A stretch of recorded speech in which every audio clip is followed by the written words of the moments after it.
my baby, my Valentine, yeah. Boy, now you done making my temperature that rise. If you leave me, I go die, I swear. You are like the oxygen I need.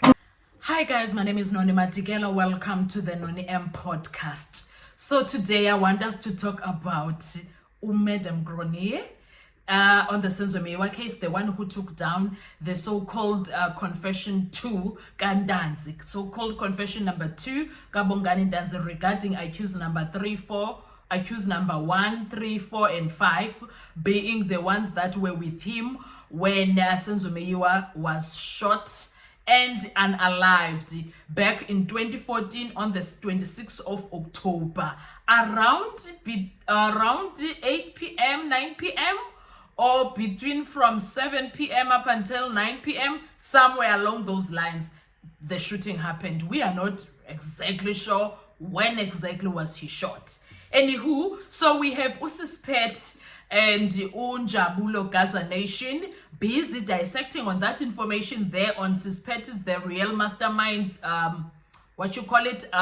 podcast. They are talking about those issues there, guys. So I want us to go through what they were talking about, because didn't Unjabulo go through an exercise that takes you to the website where you check FFCs, you check FFC numbers, where you check Ukuti, are you a registered lawyer? Are you whatever? Tell me why. Tell me why when Jabulo was going through that exercise, we could not find any FFC number on the name of Njiako on the year 2020, but instead, the one that was given by Madam Gronier in court via Judge Rata's courtroom in 2023, it comes out as someone else, Don Scholes, and that person had a one from 2020. There is one 2020, 2021, 2022, 2023, 2024, 2025. Up until this year, there is something that says every year, now we are Don FFC number yak. However, for Umjiako, there is none for 2020, but there is one for 2021 and 2022, if I'm not mistaken. And then there is nothing after that. There is nothing after that, if I saw that correctly. And the other interesting thing was that there was no law firm initially that Mjiako, Dominic Ntokozo, was associated with at the time. He was not associated with any law firm. So how did he represent Ntanzi? How did he represent Ntanzi? That question comes out, and guess what else, Sana, came out that I was like, didn't they go on and talk about, do you remember when in Ntanzi we used to say there was a man, Wama Chris Banti?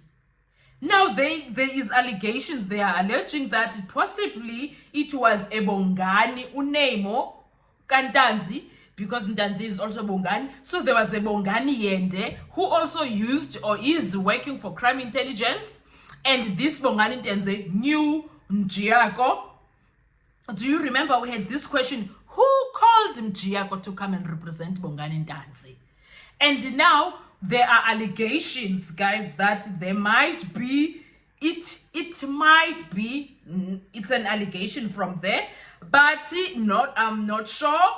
But they are saying they're not saying it's him. They are saying it could be true that it could have been him who informed Umjiako about their guys here. There is a guy here who is arrested. If you want to come and represent, maybe he was calling because it does not sound like it was in a malicious way. He was saying there is someone here you can come and represent.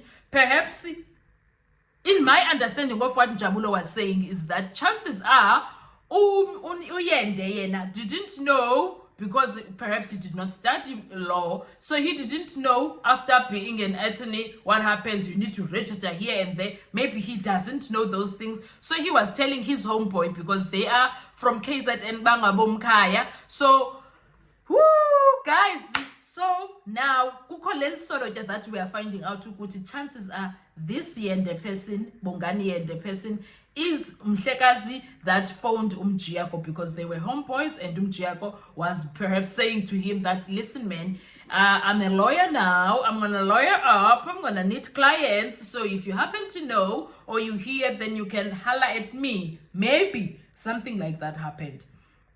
The other thing is that now, when they were checking Uskol's Una all these years from 2020 to this year, 2025, the other interesting thing they did, they check Umphahlele. Do you remember Udine Umphahlele Lo at some point went to represent Untanzi and Untanzi wamxosha?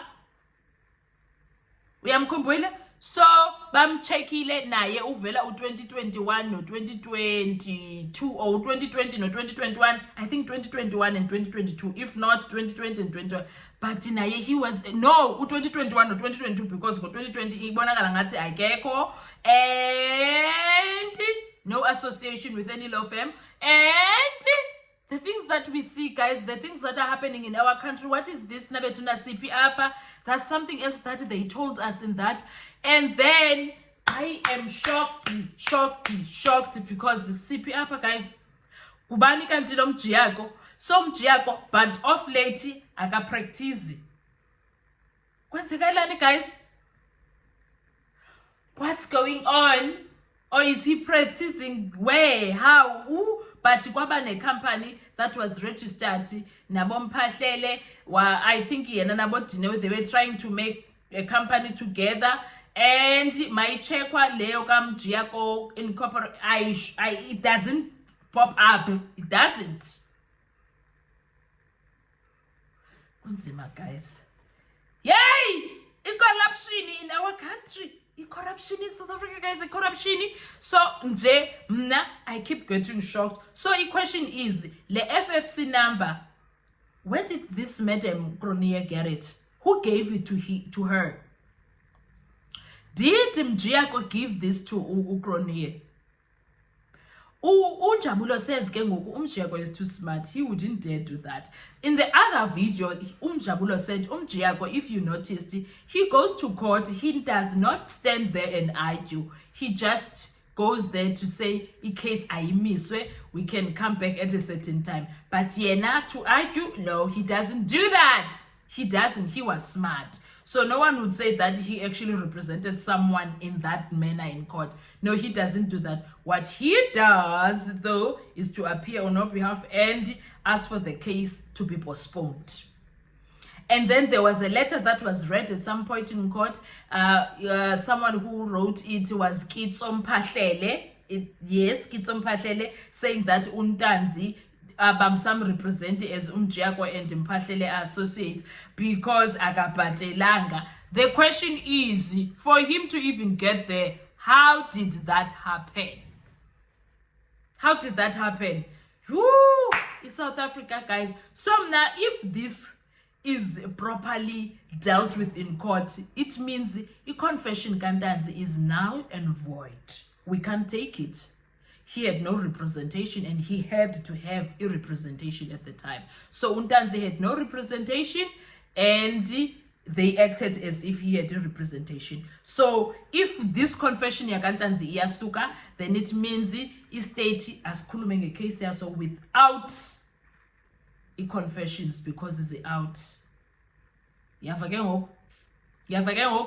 Anyway, what are your thoughts? Now I'm like, yay, kuningi kuhlangahlangene. Also, Cronje, why was she recording this? What came to mind for Cronje to record that conversation with Untanzi? What was happening? And we still don't know what was being said in that conversation. Jeez, man. Yo, mhlambi that conversation could lead us to hear Untanzi talking while he said he never said anything except for Kushagagezanga. Agana call. Maybe we'll hear Untanzi talking and a lot. Maybe that's why it was never played.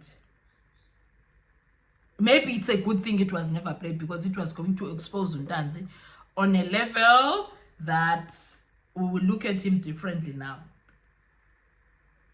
Maybe it's good. It's protecting him. Anyway, let's talk in the comment section. I want to hear your views. Let's talk. Thank you so much. Enjoy your day. Bye-bye. Survive.